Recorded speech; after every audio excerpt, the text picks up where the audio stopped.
I fell in love with a man who went home to another woman every night, and for a long time, I let it slowly erase me. My name is Samira, and this is the story of how I became someone's secret and how I finally chose myself. I live in a small coastal town called Harbor's Edge, just a couple of hours from New York City. The kind of place where everyone knows each other. The streets are lined with quaint shops, and the ocean is always within walking distance. The waves crash rhythmically against the shore, a constant soundtrack to life here. At 29, I was content with my simple routine. I worked as a receptionist at the Seaview Inn, a charming boutique hotel overlooking the beach. My days were filled with checking in guests, recommending local cafes, and enjoying quiet evenings with a book or a walk along the water. After a string of disappointing relationships in my 20s, men who promised the world but delivered heartbreak, I had sworn off love. Better to be alone than to settle for pain, I told myself.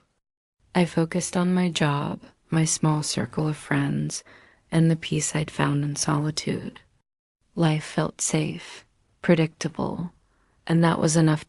Then, one rainy autumn afternoon in 2022, Michael walked into the lobby. He was checking in for a 2-week business trip, some consulting work for a local firm. He looked distinguished, mid-40s, salt and pepper hair, kind blue eyes behind wire-rimmed glasses, and a warm smile that crinkled the corners of his mouth. He wasn't flashy like some guests. He carried himself with quiet confidence. When I handed him his key card, our fingers brushed slightly, and he said, "Thank you, Samira. That's a beautiful name." His voice was deep, genuine. I felt a flutter I hadn't experienced in years. Over the next days, he became a familiar face in the lobby. He'd come down after his meetings and we'd chat. At first, it was small talk, the weather, the best seafood spot in town, favorite books. He loved classics like Hemingway. I preferred contemporary romance novels. He'd tease me gently about it, and I'd laugh. One evening, as a storm rolled in, he asked if I'd recommend a good walking spot when the rain cleared. "The Lighthouse Trail," I said. "It's peaceful at sunset." The next clear evening, he invited me to join him. "If you're off work, of course." I hesitated. Mixing with guests wasn't encouraged, but something in his eyes made me say yes. We walked the trail, the ocean breeze cool against our skin, the lighthouse standing tall in the distance. He shared about his stressful job in the city, how he escaped to places like this for recharge.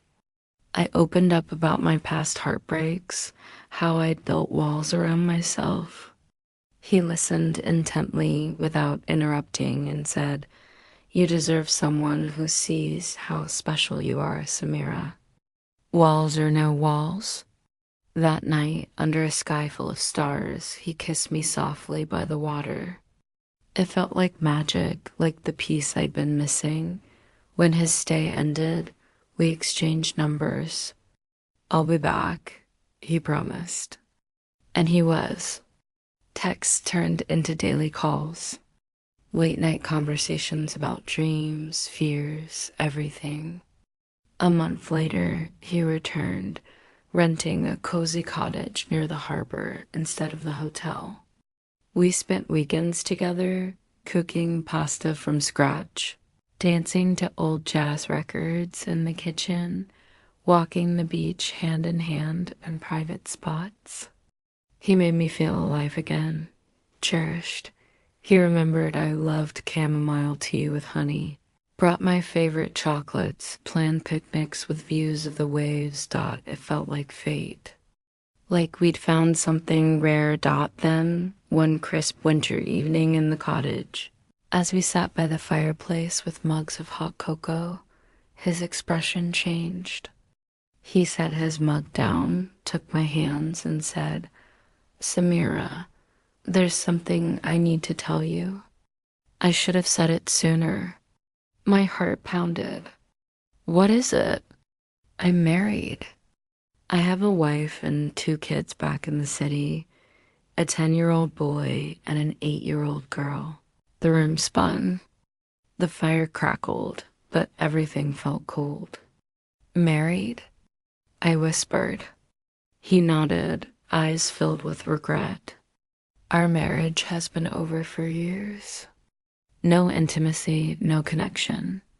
We stay together for the children. I never planned this, but with you, I feel alive again." I stood up, walked to the window, staring at the dark ocean. Waves crashed harder that night, mirroring the storm inside me. Tears streamed down my face. "How could you let this happen? How could you let me fall for you?" He begged me to understand, said he loved me, truly loved me, in a way he hadn't felt in decades. I left that night, driving home with blurred vision from crying. I told myself it was over. I blocked his number. But days turned into weeks, and the emptiness hurt more than the betrayal. I unblocked him. We talked. He promised things would change eventually. Just give me time.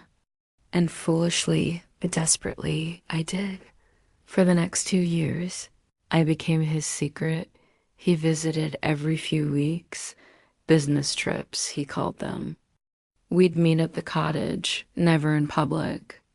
No dates in town, no introductions to friends, no social media traces. When he arrived, it was bliss. Passionate nights, deep conversations, laughter that filled the empty spaces in my heart. He'd say, "You're my peace, Samira, my real home." I'd believe him, but when he left, the silence was deafening. No traces of him. He'd pack everything, leave no toothbrush, no shirt. The bed cold on his side. I'd wait for texts that came sporadically, always careful. "Can't talk now, kids are up," or "Wife's home early." My life began to fade. I declined invitations from friends, too tired. I stopped my evening walks, my writing hobby, even reading. My world revolved around his schedule. I'd check my phone obsessively, heart leaping at notifications, sinking when they weren't from him. I lost weight, slept poorly, smiled less at work. Friends noticed. "You seem distant," they'd say. I'd lie, "Just busy." Deep down, I knew. Standing alone on the beach at night, waves lapping at my feet, I'd whisper to the ocean, "Am I enough? Why isn't this enough for him to choose me?" The breaking point came on a stormy spring night in 2024. He visited and we argued, rare for us. I asked again, "When will you leave her? When will we have a real life?" He sighed. "The kids are struggling in school. I can't uproot them now. It's complicated, complicated." I cried. "I'm the one living in shadows. I'm disappearing, Michael." He held me, whispered apologies, said he loved me more than anything. But as he drove away the next morning, something shattered inside. I realized he wasn't choosing his family over me. He was choosing the path of least resistance, comfort over courage, and I was enabling it. I stopped responding, deleted his messages unread, blocked him for good. The first months were agony. Grief like a breakup, but worse. Mourning a love that was real but poisoned. I'd walk the beach crying, the ocean my only witness. But slowly, I reclaimed myself. I rejoined friends for coffee, picked up my journal again, writing poems about pain and healing. Enrolled in a local creative writing class at the community center. That's where I met David. He was in the class too, a kind-eyed architect in his 30s, recently moved to town. He didn't push. We talked about books, shared writings. He asked me out properly, dinner at a seaside restaurant, in public, holding hands across the table. No secrets. No excuses. With David, love felt different, open, safe. We walked the beach anytime, posted photos, built plans. He met my friends, I met his family. When he said, I love you, it came with actions, choosing me every day. Now, at 33, married to David with a little one on the way, I look back without bitterness. Michael taught me what I didn't want. He showed me my worth by nearly erasing it. I don't regret the love. It was real in its way, but I celebrate the courage to walk away. To anyone hidden in shadows. You are not the other. You are whole. Deserve love that shines in daylight. Choosing yourself isn't selfish. It's the bravest act of love. Thank you for letting me share this piece of my heart. If the story resonated, remember, your worth isn't measured by someone's ability to choose you fully.